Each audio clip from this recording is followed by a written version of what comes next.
Hello everyone, welcome back to our YouTube channel study हमने start किया था topic biodiversity. Last lecture में हमने कुछ डेफिनेशंस पढ़ी थी बायोडाइवर्सिटी की। डिफरेंट ऑर्गेनाइजेशन के अकॉर्डिंग डिफरेंट डेफिनेशंस पढ़ी थी। उसके बाद में हमने देखा था बायोडाइवर्सिटी इन इंडिया कि कितने तरीके के जो है बायोम्स हैं, कितने रियलम्स हैं, कितने बायोजोग्राफिक प्रोविंसेस हैं, कितने बायोजोग्राफिक जोन्स हैं। हमने ये सब मैप में लोकेट करके बहुत अच्छे तरीके से पढ़ा था, है ना। उसके बाद हमने लेवल्स ऑफ बायोडाइवर्सिटी देखा था। लेवल्स ऑफ बायोडाइवर्सिटी कितने तरीके से डिवाइड किया गया था? 3 तरीके से, 1, 2 and 3। Genetic, second is species, उसके बाद है हमारे पास इकोलॉजिकल। ठीक है जी। जेनेटिक में हमने देखा था कि सेम स्पीशीज में कितने तरीके की डाइवर्सिटी होती है। स्पीशीज में हमने पढ़ा था कि एक पर्टिकुलर एरिया में कितनी डाइवर्सिटी है। उसके बाद लास्ट इकोलॉजिकल में हमने पढ़ा था एक पूरे एरिया में, एक पूरे इकोसिस्टम में कितनी डाइवर्सिटी है। ठीक है जी। उसके बाद हमें बायोडाइवर्सिटी की मेजरमेंट देखी थी। 3 तरीके से मेजरमेंट थी, अल्फा, बीटा एंड गामा, है ना। अल्फा में क्या था? Total number of species in a reason.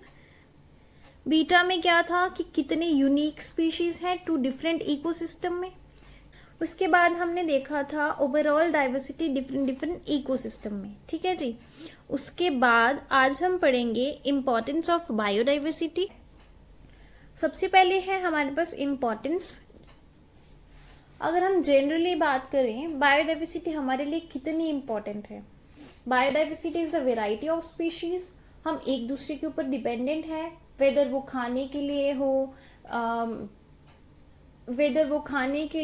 रहने के लिए हो, किसी भी चीज़ के लिए हम एक दूसरे पे डिपेंडेंट हैं। अगर हम एग्जांपल ले ह्यूमन बींग्स की, ह्यूमन बींग्स को किस किस चीज़ की नीड है। अगर हमें रहना है तो हमें ऑक्सीजन चाहिए, फूड चाहिए, क्लॉथ्स चाहिए। ये सब चीज़ें हम कहाँ से अवेलेबल कराएंगे? हमारे अपने नेचर से, हमारी बायोडाइवर्सिटी से, ठीक है ना। सो इसलिए हमारे लिए बायोडाइवर्सिटी बहुत इम्पॉर्टेंट हो जाती है। सो हम इसकी एक बार इम्पॉर्टेंस देख लेते हैं। यहाँ क्या लिखा है?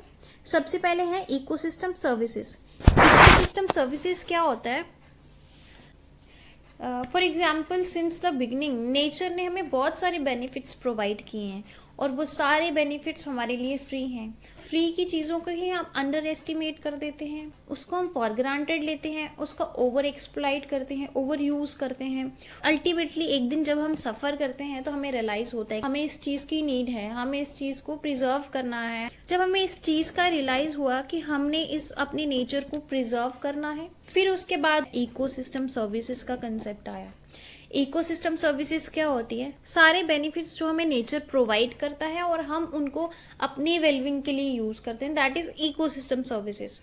इकोसिस्टम सर्विसेज हमें नेचर कौन कौन सी प्रोवाइड करता है वो सब देख लेते हैं। वो है हमारे पास 4 इकोसिस्टम सर्विसेज। हमारे पास 4 तरीके की होती हैं। फर्स्ट इज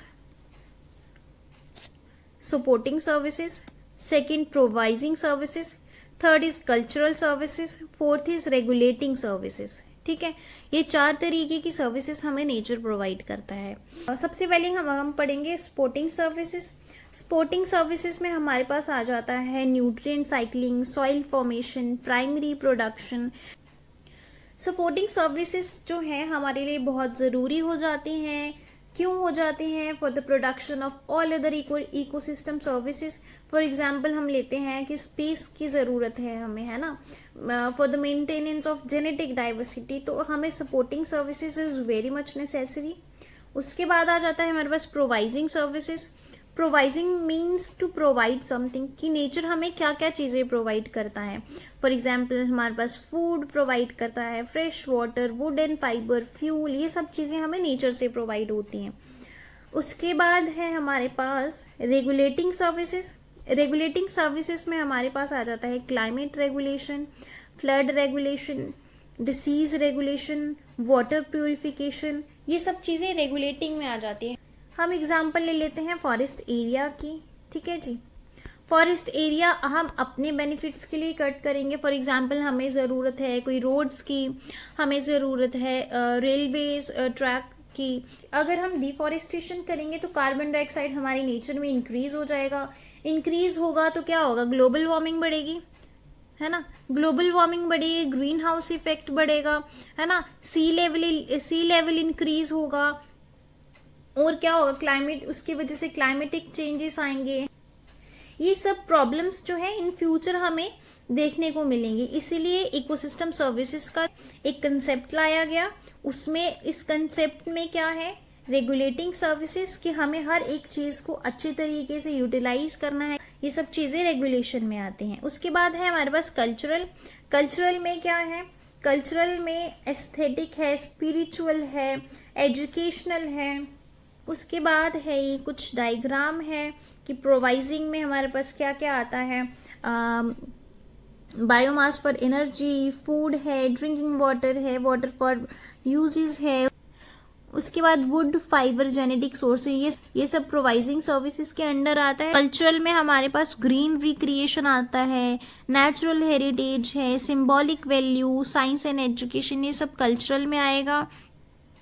एंड ये सारी चीज़ें रेगुलेटिंग सर्विसेज में आएंगी, ठीक है। आज के लेक्चर में हम importance of biodiversity he cover करेंगे। नेक्स्ट लेक्चर में हम लॉस ऑफ बायोडाइवर्सिटी कवर करेंगे। आई होप कि आपको हमारे लेक्चर्स पसंद आ रहे होंगे। अगर आपको हमारे लेक्चर्स अच्छे लग रहे हैं तो लाइक, सब्सक्राइब एंड शेयर करना ना भूलें। सो मिलते हैं नेक्स्ट लेक्चर में। Till then bye bye, take care.